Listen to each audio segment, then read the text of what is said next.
Hello everyone, चलिए आज हम पढ़ते हैं क्लास 10 क्षितिज भाग 2 का चैप्टर उत्साह। इसके कवि हैं सूर्यकांत त्रिपाठी निराला जी। उत्साह क्या है? एक आह्वान गीत है जो बादल को संबोधित है। बादल को संबोधित करके ये गीत की रचना हुई है। बादल निराला का प्रिय विषय है। उन्होंने बहुत सारी कविताएं बादल के ऊपर लिखी है। कविता में बादल एक तरफ पीड़ित प्यासे जन की आकांक्षा को पूरा करने वाला है, जो पीड़ित है उनकी इच्छाओं को पूरा करने वाला है, तो दूसरी तरफ वही बादल नई कल्पना और नए अंकुर के लिए ध्वंस, विप्लव और क्रांति चेतना को संभव करने वाला भी है। चलिए देखते हैं पहले कविता को। बादल गरजो, घेर घेर घोर गगन, धराधर ओ, ललित ललित काले घुंघराले, बाल कल्पना कैसे पाले, विद्युत छवि उर्मे, कवि नवजीवन वाले, बच छिपा नूतन कविता, फिर भर दो बादल गरजो। तो यहाँ पर बादल को संबोधित करके कवि बोल रहे हैं, हे क्रांतिकारी बादल, इस पूरे आसमान को घेर लो और तुम बहुत जोर से गरजो। घेर लो यानी कि ढक लो। घेर घेर घोर गगन माने पूरे आसमान को, गगन माने आसमान को पूरा घेर लो और तुम जोर से गरजो। घोर मतलब घना, धराधर मीन्स धारा, धारा यानी कि पानी को धारण करने वाले बादल। इस घने आकाश को घेरकर तुम खूब गरजो। हे बादल, तुम बहुत सुंदर हो, ललित ललित काले घुंघराले। हे बादल, तुम बहुत सुंदर हो, ललित माने सुंदर हो।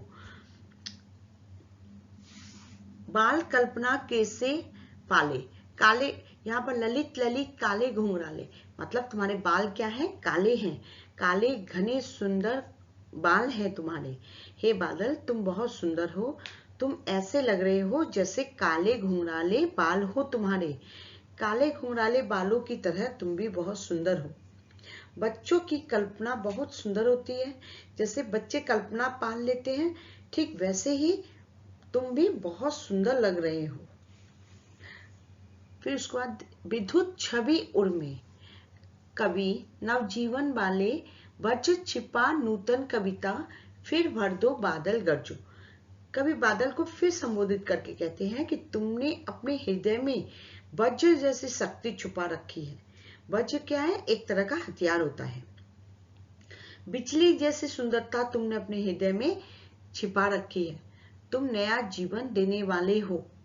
कैसे? किसानों को नव जीवन देते हो। तुम लोगों के मन में नई प्रेरणा भर दो, जिससे जीवन अच्छा हो जाए।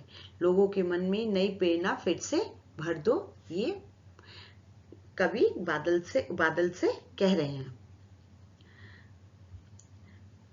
बिकल बिकल उन्मन थे उन्मन, विश्व के निदान के सकल जन, आए अज्ञात दिशा से अनंत के घन, तप्त धरा जल से फिर शीतल कर दो बादल गरजो। फिर बादल को संबोधित करके बोल रहे हैं, ना जाने कौन सी दिशा से बहुत सारे बादल आ गए।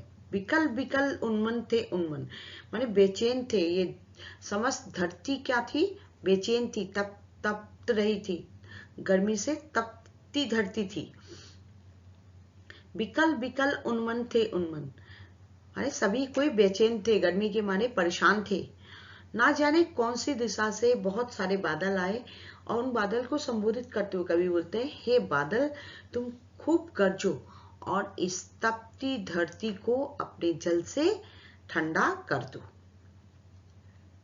चलिए, तो ये पोएम यहीं पर खत्म होती है। अगर ये वीडियो आपको पसंद आया तो लाइक और सब्सक्राइब कीजिए।